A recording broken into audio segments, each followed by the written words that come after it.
అందరికీ శనార్థులు బిడ్డ, మీరు మంచిగున్నారా? నేనైతే జబర్దస్త్ ఉన్నా బిడ్డ, మీరు కూడా మంచిగుండురి. అయితే కానీ మీకోసం ఒక ముచ్చట తీసుకొచ్చిన బిడ్డ. ఆ ముచ్చట ఏందో జర చెప్పన్నా. అయితే మన ఎన్నికలలో మన ఎంపీ అరవింద్ సారు పసుపు బోర్డు తీసుకొస్తానని చెప్పి హామీ ఇచ్చింది కదా. అయితే తీసుకొచ్చినందుకు ఇవాళ మన జయించల కాడ మమత అనే ఒక బీజేపీ నాయకురాలు ఎంపీ అరవింద్ ఫోటోను ముగ్గు రూపకంగా దించి ఇవాళ సంతోషపడ్డది. మరొకసారి ఆ ముచ్చట ఏందో జర చూసేద్దామా?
సంక్రాంతి శుభాకాంక్షలు. ముందుగా దేశంలో మొట్టమొదటిసారిగా మన పసుపు బోర్డు ఇచ్చినందుకు మోడీ గారికి, తీసుకొచ్చినందుకు అరవింద్ అన్న గారికి ఇలా ముగ్గు వేసి ముగ్గు రూపకంగా మేము మా అభిమానాన్ని తెలియజేసుకుంటున్నాము.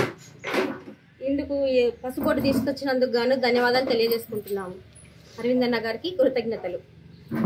ఎలక్షన్స్ కంటే ముందు పసుపు బోర్డు ఇస్తానని చెప్పి మాట ఇచ్చి బాండ్ పేపర్ మీద కూడా రాసిచ్చి ఇప్పుడు దాన్ని సాధ్యమయ్యేంత వరకు కూడా పట్టుబట్టి వదలకుండా కృషి చేసి మరీ తీసుకొచ్చారు పసుపు బోర్డుని. మన నిజామాబాద్కి తీసుకొచ్చినందుకు గాను మన నిజామాబాద్ పార్లమెంటు సభ్యులందరికీ చాలా సంతోషంగా ఉంది. ఈ సంతోషాన్ని ఏ విధంగా తెలియజేయాలని అర్థం కాక ముగ్గుల రూపకంలో మా మహిళలందరము ముగ్గుల రూపకంగా తెలియజేస్తున్నాము. కృతజ్ఞతలు అరవింద్ అన్న గారికి, మోడీ గారికి.